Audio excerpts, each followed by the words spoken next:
Berlusconi è un uomo che ha portato nella politica italiana una grande novità e ha ridato all'Italia la speranza. Ha ridato all'Italia la speranza che si potessero fare le riforme, che si potesse cambiare. Ed è un dato di fatto che lui, per questo suo ruolo che ha avuto, è stata una persona che purtroppo è stata vittima di una grande campagna denigratoria, di una grande campagna diffamatoria anche sui media. Una giornata.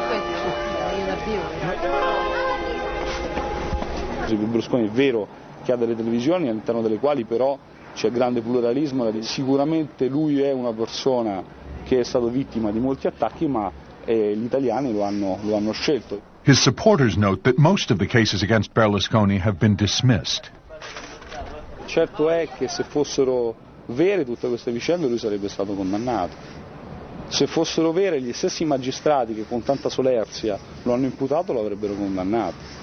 Ma in Italia il conflitto di interessi è un falso problema. In Italia il conflitto di interessi è più che altro un argomento politico, un argomento elettorale. Vaccaro's defense of Berlusconi is very familiar to Giovanni Sartori.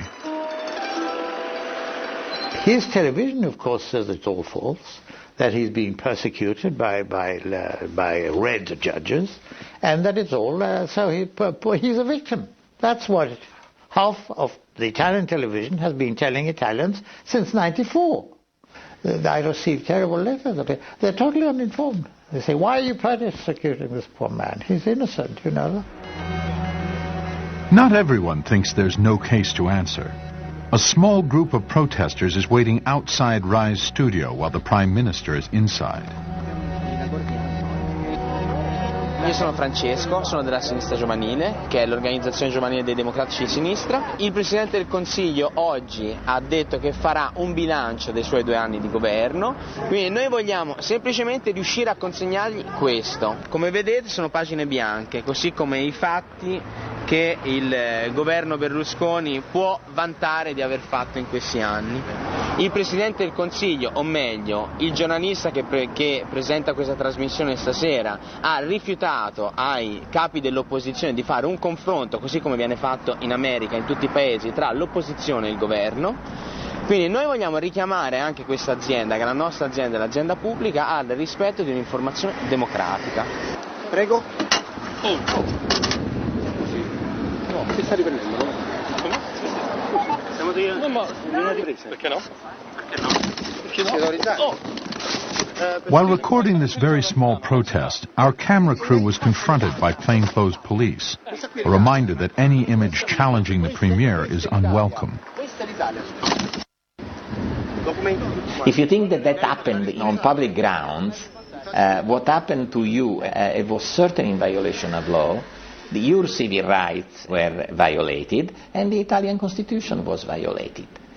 Berlusconi's government is also working this summer to rewrite the country's media laws. Last year, the Constitutional Court ruled that Berlusconi controlled too much of the television market. The existing laws preclude any individual from controlling more than 20% of national broadcasting. The Constitutional Court has ruled at least 20 times to reach one simple conclusion, that the current situation is in violation of constitutional guarantees of pluralism in this country. They ask the government to take steps. These steps include putting one of Mr. Berlusconi's channels on satellite, and the government keeps asking for more time.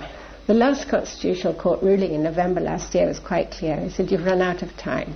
Berlusconi's solution is to have the laws rewritten. Berlusconi used to have laws written for him by the Prime Minister. Now he is the Prime Minister, so it's even more effective. Senator Tana Duzulueta believes that censorship is not the only factor in Berlusconi's attack on the RAI. 2 years ago, Fiat, Italy's largest automaker, cut $5 million in advertising from RAI, while increasing its advertising on Mediaset by $4 million. And last year, RAI's advertising revenues dropped by 14%, while Mediaset lost less than 1%. Every minute that public television, which he controls, is losing viewers, he's actually getting richer. So he has this wonderful instrument in which he shuts up the opposition, makes public television horribly boring, and So he's achieved two results. He's got richer because his private television is cashing in on it, and he's silenced the opposition. Sicuramente da quando lui è Presidente del Consiglio, stranamente la RAI ha avuto una grossa flessione negli ascolti e, se vogliamo mettere di nuovo tra virgolette, un altrettanto stranamente, Mediaset ha visto i suoi titoli volare in borsa e non ha mai fatto una raccolta pubblicitaria così grande, così importante, così ricca. La RAI fino a 2 anni fa era in testa negli ascolti rispetto a Mediaset.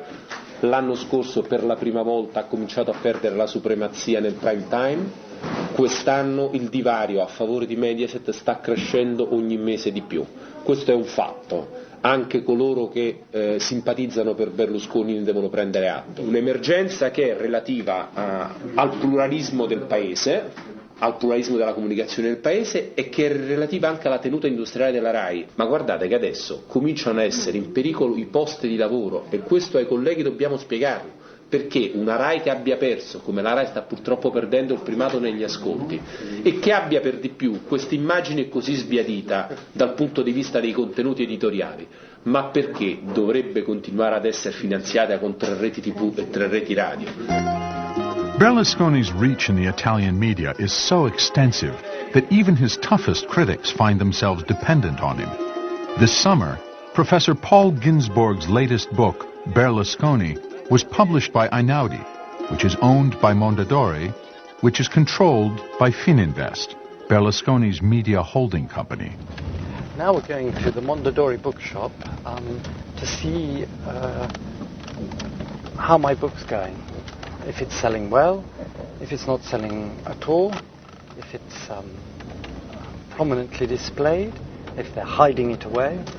It analyzes the way in which he's just one of a number of media barons who are using their great financial resources to storm the public democratic sphere. And it's trying to warn people against the dangers of that process and to ask what sort of antibodies do our democracies have? My book on Silvio Berlusconi, to call it a book is a bit too much, it's just a little pamphlet. It was a good test case because here we are. Was he going to try and censor that, or was he going to let me say what I wanted to say? Substantially I've said what I wanted to say. Of course this, even if it's printed in 10, 20, 30,000 copies, is going to readers who anyway politically are of a certain type. If we were going to talk about mass television audiences, Mr. Berlusconi might be much less liberal. Marco Travaglio is spending another long day at the SME corruption trial in Milan, which has been dragging on for the last 3 years. Despite being sued for $50 million, he's writing another book about the premier's corruption trial. The manuscript is due in a month. Sono stremato, non riesco più a vivere, c'ho troppe cose e veramente non ne posso più. Adesso stiamo imboccando l'autostrada, c'è una fila, è una cosa da mettersi a piangere. Grazie a te, ciao. Se dico delle parolacce o delle bestemmie, tagliatele. The whole trial is now in doubt because Parliament is on the brink of passing a special law to grant Berlusconi immunity. This law will effectively suspend the trial until Berlusconi leaves public office, making it likely that no verdict will ever be reached. Berlusconi sapeva benissimo quando si è candidato nel 2001 alla Presidenza del Consiglio che durante la sua Presidenza del Consiglio, nel caso in cui fosse eletto, sarebbe arrivata una sentenza e quindi ha deciso di